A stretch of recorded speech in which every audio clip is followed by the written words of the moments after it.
জাতীয় নির্বাচনকে সামনে রেখে ৪,০০০ সহকারী উপপরিদর্শক নিয়োগ দেওয়া হচ্ছে।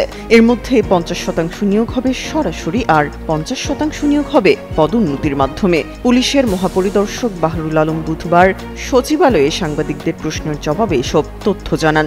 আইজিপি বাহারুল আলম বলেন, বিধিতে কিছু সংশোধনের প্রয়োজন ছিল, জনপ্রশাসন মন্ত্রণালয় সেটি করে দিচ্ছে। এর মাধ্যমে নিয়োগের পথটা একটু সুগম হলো।